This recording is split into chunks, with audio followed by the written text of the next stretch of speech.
Hari ini kita akan melihat firman Tuhan, yaitu topik yang ke-12 daripada serial kita sepanjang tahun ini, yaitu Beyond Expectation. Allah kita, Bapa Surgawi, Tuhan kita yang mampu memenuhi bahkan melampaui semua pengharapan kita. Tuhan yang mampu melampaui segala pengharapan kita adalah Tuhan yang membebaskan kita, bahkan yang menjadikan kita alat kebebasan bagi orang lain. Bapak, Ibu, Saudara-saudari, Tuhan kita adalah Tuhan yang mengaruniakan kemenangan kepada kita. Semuanya kita di dunia ini memiliki perjuangan. Dan saudara, tidak ada seorang pun di dunia ini yang tidak ada perjuangannya. Perjuangan kita adalah melawan segala tantangan-tantangan kehidupan, melawan segala persoalan permasalahan kehidupan, dan juga mungkin setan, iblis, dan orang-orangnya. Bukan mungkin, memang iya, setan, iblis, dan orang-orangnya yang dipakai oleh setan untuk bisa mengacaukan kita. Perjuangan kita juga adalah untuk mencapai maksud dan kehendak Tuhan di dalam hidup kita. Dan kemenangan atas perjuangan kita adalah sesuatu yang sangat kita inginkan, bahkan kita rindukan. Kita ingin kita menang, tidak ada kita yang menginginkan kita kalah. Kita ingin kita menang dalam kehidupan ini, menang atas semua persoalan-persoalan hidup ini, menang atas semua tantangan di hidup ini, menang dalam mencapai maksud dan tujuan Tuhan di dalam hidup kita. Dan Alkitab mengatakan bahwa Tuhan mau memberikan kepada kita kemenangan. Alkitab mengatakan bahwa kehadiran Tuhan di dalam hidup kita membawa kemenangan kepada kita. Saya berdoa di dalam nama Yesus supaya hadirat Tuhan memenuhi semua kehidupan kita. Haleluya. Zefanya 3 ayat 17. Zefanya 3 ayat 17 firman Tuhan mengatakan, Tuhan Allahmu ada di antaramu. Jadi Tuhan itu ada di antara kita. Hadirat Tuhan ada di antara kita sebagai pahlawan yang memberi kemenangan. Ia bergirang karena engkau dengan sukacita. Ia memperbaharui engkau dalam kasih-Nya. Ia bersorak-sorak karena engkau dengan sorak-sorai. Tuhan kita datang kepada kita karena Dia sayang kepada kita. Tuhan kita datang kepada kita karena Dia suka kepada kita. Banyak sekali orang yang takut didatangi Tuhan karena di pikirannya Tuhan itu adalah bagaikan dewa yang menghukum dia, dewa yang tidak menyukai dia, mencari mencari jalan untuk menjatuhkan dia. Tidak demikian dengan Tuhan kita. Alkitab mengatakan bahwa Dia bergirang karena saya dan saudara. Dia bergirang karena Gereja Kemenangan Iman Indonesia. Dia memperbaharui kita dalam kasih-Nya. Dan Dia bersorak-sorai karena kita dengan sorak-sorai. Luar biasa. Tuhan kita tidak seperti Tuhan yang lain. Alkitab mengatakan bahwa Tuhan mau hadir bersama dengan kita. Dan bukan hanya Dia hadir, Dia mau berjalan bersama dengan kita. Lebih lagi daripada itu, Tuhan mau berperang bagi kita. Dan tujuannya ialah apa? Memberi kemenangan pada kita. Saudara tahu bahwa Tuhan kita adalah pahlawan perang dan Dia tidak pernah kalah di dalam semua peperangan yang dilakoninya. Tuhan kita maju berperang, kemenangan itu pasti menjadi miliknya. Dan yang paling indah, kemenangan itu diberikannya pada saya dan kepada saudara. Saudara dan saya adalah orang-orang yang layak menerima kemenangan dari Tuhan. Haleluya. Dikatakan saudara dalam Ulangan 20 ayat 4. Ulangan 20 ayat 4. Sebab Tuhan Allahmu, Dialah yang berjalan menyertai kamu untuk berperang bagimu melawan musuhmu dengan maksud memberikan kemenangan kepadamu. Sebab Tuhan Allahmu, Dialah yang berjalan menyertai kamu untuk berperang bagimu melawan musuhmu dengan maksud memberikan kemenangan kepadamu. Tuhan Allah kita menyertai kita karena Dia tahu di sepanjang jalan-jalan hidup kita pasti ada musuh-musuh yang mau menghentikan kita, yang mau mencelakai kita, bahkan yang mau membunuh kita. Alkitab berkata setan itu datang untuk mencuri, membunuh, membinasakan. Itu sebabnya Tuhan Allah kita, hadiratnya datang kepada kita. Tapi bukan hanya itu, Dia mau menyertai kita dengan maksud apa? Dia yang menghadapi setan untuk saya, untuk saudara, untuk kita. Tuhan menghadapi persoalan kita untuk kita. Tuhan menghadapi permasalahan kita untuk kita. Tuhan menghadapi musuh-musuh kita untuk kita. Kalau saudara mau tepuk tangan, jangan ragu-ragu. Mari kita berikan tepuk tangan bagi Tuhan yang berperang untuk kita. Haleluya. Kita sangat bersuka cita karena ada Tuhan yang mau berperang bagi kita. Bukan Tuhan sembarang Tuhan, tetapi Tuhan yang anti kalah. Tuhan yang tidak mungkin kalah, tidak bisa kalah, tidak pernah kalah, tidak akan pernah kalah. Dialah Tuhan yang berperang bagi saudara. Kemenangan sudah menjadi jaminan, dan Tuhan mau memberikan kemenangan itu kepada saya dan saudara. Dalam nama Tuhan Yesus, terima kemenangan dari Tuhan. Terima kemenangan dari Tuhan. Kita berikan tepuk tangan bagi Tuhan lagi. Haleluya. Nah, Bapak, Ibu, Saudara-saudari, di ayat yang lain, Alkitab mengatakan dengan sangat jelas bahwa Tuhan mau menghadapi musuh kita dan memberikan kemenangan pada kita. Jadi Dia mau. Dia bukan karena Dia merasa terpaksa atau karena memang sudah tugasnya sebagai Tuhan. Tidak. Dengan sukarela Dia mau memberikan kemenangan kepada kita, dan Dia mau menghadapi musuh-musuh kita. Mazmur 44 ayat 8. Tetapi Engkaulah yang memberi kami kemenangan terhadap lawan kami, dan orang-orang yang membenci kami Kau beri malu. Jadi saudara, kita ini mendapatkan kemenangan dari Tuhan terhadap semua lawan-lawan kita, dan orang-orang yang membenci kita diberikan Tuhan malu. Wah, ini luar biasa sekali. Saya mau mengatakan kepada saudara di dalam nama Tuhan Yesus Kristus bahwa Tuhan mau berperang menghadapi musuh terbesarmu dan memberikan kemenangan kepadamu. Mari sama-sama kita angkat tangan kita, sama-sama kita berseru kepada Tuhan. Dalam nama Yesus, mari katakanlah, Tuhan Yesus, peganglah tangan saya. Tuhan Yesus, jangan pernah lepaskan saya.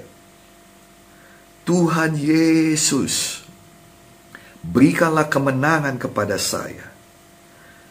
Di dalam nama Yesus saya berdoa, kiranya Tuhan Yesus memegang tangan kita semuanya, dan dengan tangannya Dia bawakan kemenangan kepada kita semuanya. Dijadikanlah untuk kemuliaan nama Tuhan di dalam nama Tuhan Yesus. Mari kita berikan tepuk tangan kemenangan kepada Tuhan. Haleluya. Yang kedua adalah kemenangan yang diberikan Tuhan itu sungguh tuntas. Tuhan yang memberikan kemenangan kepada kita memastikan bahwa tidak ada lagi musuh yang tersisa yang bisa membahayakan kita. Dalam Keluaran 14 ayat 13 dikatakan, tetapi berkatalah Musa kepada bangsa itu, janganlah takut, berdirilah tetap, dan lihatlah keselamatan dari Tuhan yang diberikannya kepadamu hari ini. Sebab orang Mesir yang kamu lihat hari ini, tidak akan kamu lihat lagi selama-lamanya. Jadi Tuhan menghabisi semua orang Mesir.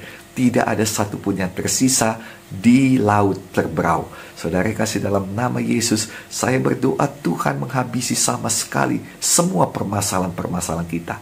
Permasalahan-permasalahan gereja, permasalahan-permasalahanmu. Sehingga tidak ada satupun musuh yang tersisa lagi yang dapat menyerang kita.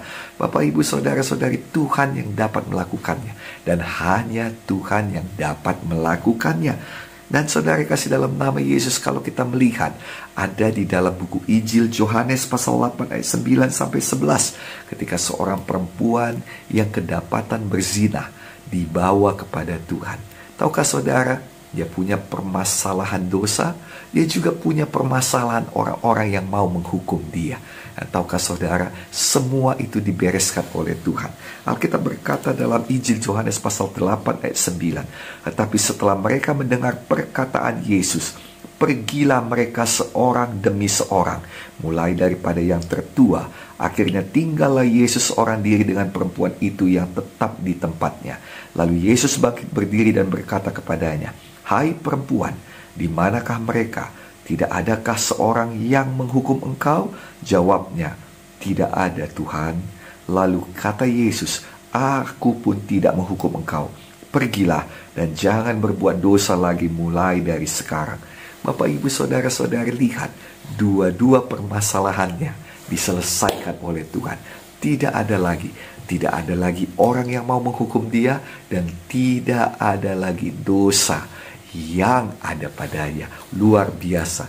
Tuhan kita mempunyai sifat memberikan kemenangan, dan sifat kemenangan itu adalah memastikan bahwa tidak ada lagi musuh yang tersisa. Selesai dibuat oleh Tuhan. Mereka semuanya pergi. Saya berdoa di dalam nama Yesus bahwa harinya akan tiba di dalam nama Tuhan Yesus. Harinya akan tiba bahwa ketika kita bangun di pagi hari dan kita melihat bahwa semua permasalahan kita, semua musuh-musuh kita sudah pergi, sudah hilang, sudah lenyap. Tidak ada lagi, ya Tuhan.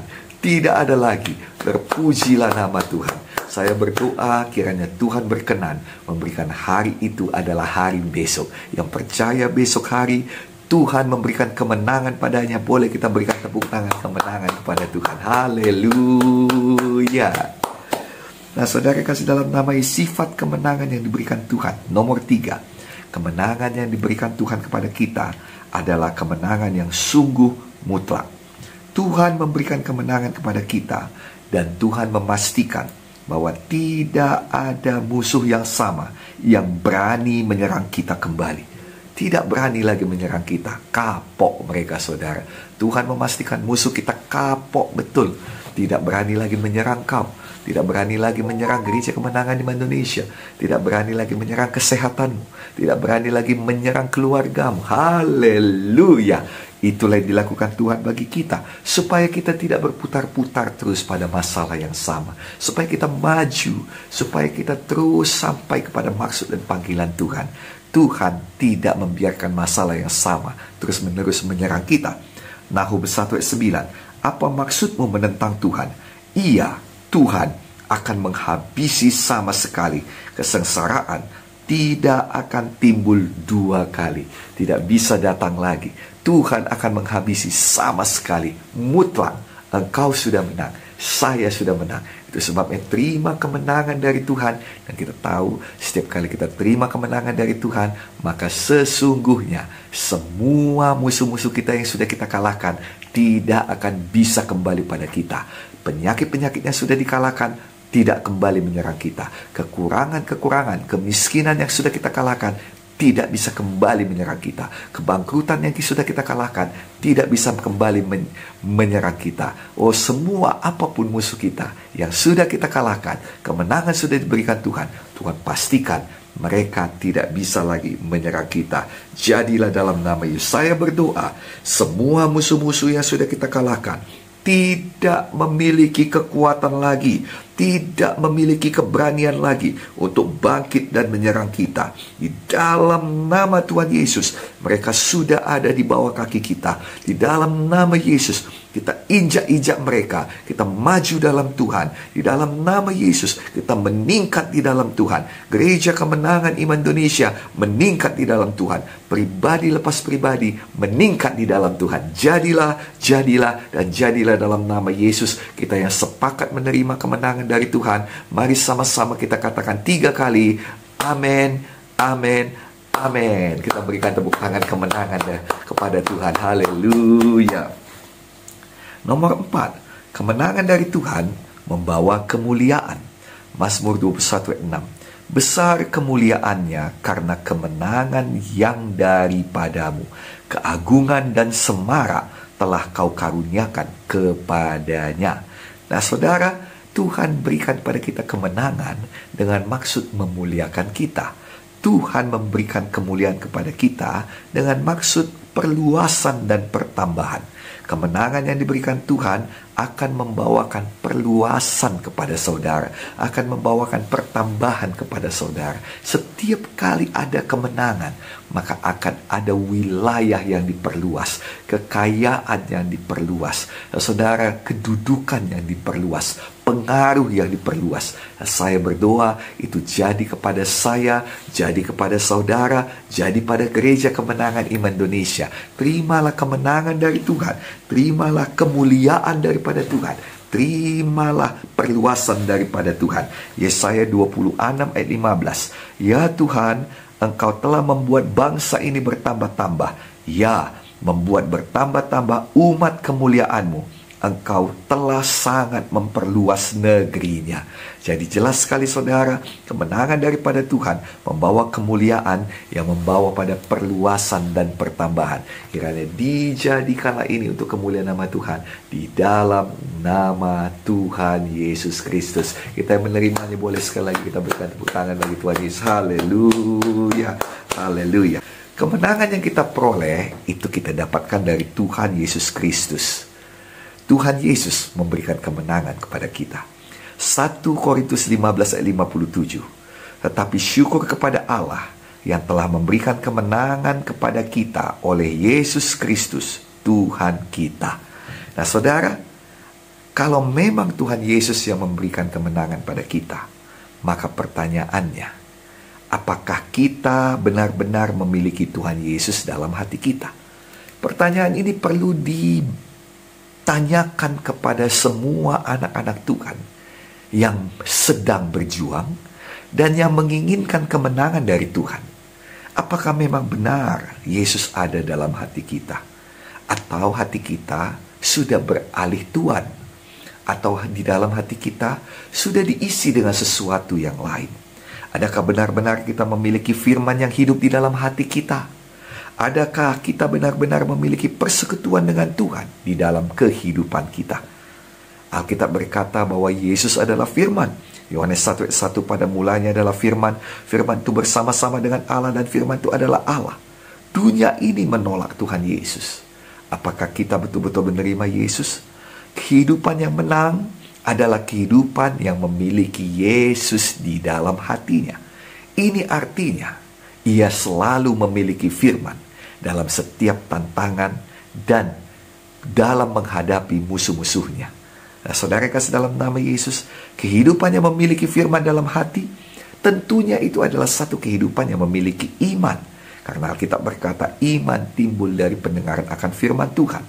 Dan Alkitab juga berkata, bahwa apabila kita memiliki iman, maka kita akan memiliki kemenangan. 1 Yohanes 5 ayat 4, ini adalah ayat gereja kita dikatakan, sebab semua yang lahir dari Allah mengalahkan dunia, dan inilah kemenangan yang mengalahkan dunia, iman kita. Nah, Bapak Ibu Saudara-saudari, banyak orang Kristen yang tidak memiliki kemenangan lagi. Bukan orang dunia, orang Kristen. Tapi orang Kristen tidak memiliki kemenangan lagi. Kenapa? Karena nomor satu, hatinya sudah berpaling daripada firman dan daripada Tuhan. Itu sebabnya saya selalu ingatkan kepada kita semua, di dalam nama Yesus, jangan sampai hatimu berpaling dari firman. Jangan sampai hatimu berpaling dari Tuhan.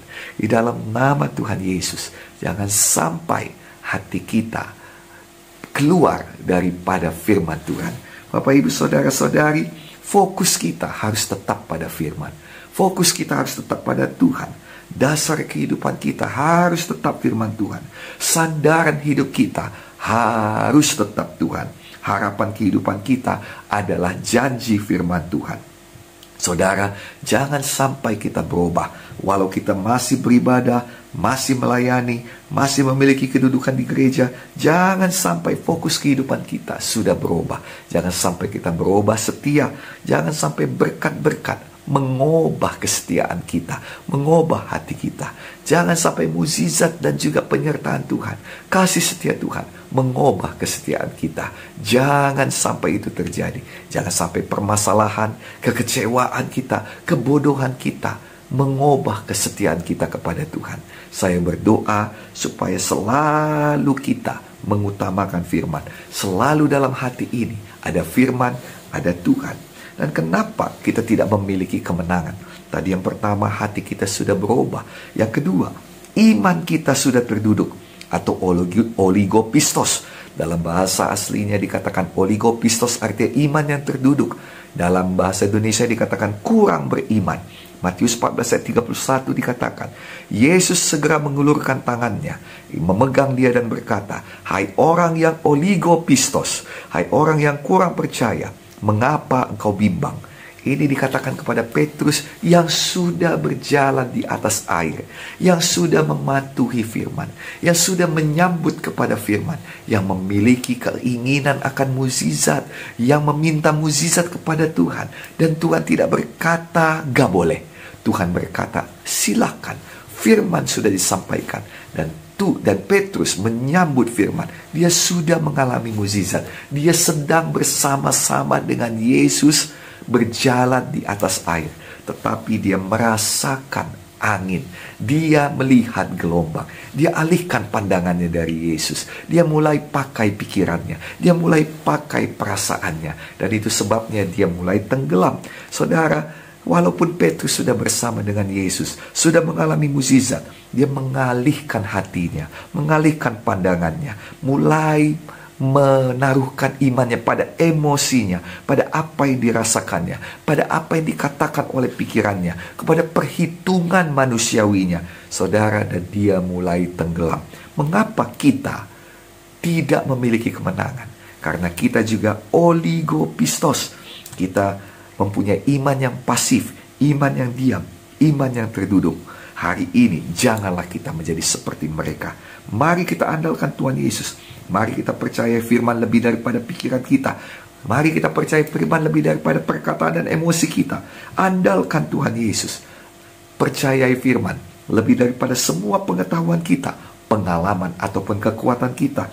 Andalkan Yesus. Tetap memandang kepada Tuhan Yesus. Memegang teguh janji Tuhan. Selalu berharap kepada Tuhan. Marilah kita semuanya utamakan firman. Selalu memilih firman di dalam segala keputusan dan tindakan kita. Utamakan Kristus dalam perkataan, perbuatan, dan pilihan-pilihan dalam hidup kita. Mengaktifkan Tuhan Yesus dalam doa-doa kita. Bukan hanya pada saat-saat kita butuh atau saat-saat krusial dalam hidup kita, sudah mau tenggelam baru panggil Yesus. Bukan. Setiap saat kita aktifkan Yesus, di mana kita bisa berdoa, bersekutu dengan Dia, bersyukur kepadanya. Saya berdoa kita yang melakukan ini, yang mengandalkan Tuhan, yang memandang pada Tuhan, memegang teguh janji Tuhan, mengutamakan Tuhan, mengaktifkan Tuhan. Semuanya kita mengalami kemenangan demi kemenangan di dalam kehidupan kita. Di dalam nama Yesus, ketika saudara pulang nanti, saudara pulang melangkah dari kemenangan pada kemenangan, dari keajaiban pada keajaiban, dari penyertaan Tuhan kepada penyertaan Tuhan. Di dalam nama Yesus, dijadikan untuk kemuliaan nama Tuhan. Kita yang menerima kemenangan dari Tuhan, boleh kita berikan tepuk tangan bagi Tuhan Yesus. Haleluya. Mari saya ajak saudara semuanya bangkit berdiri.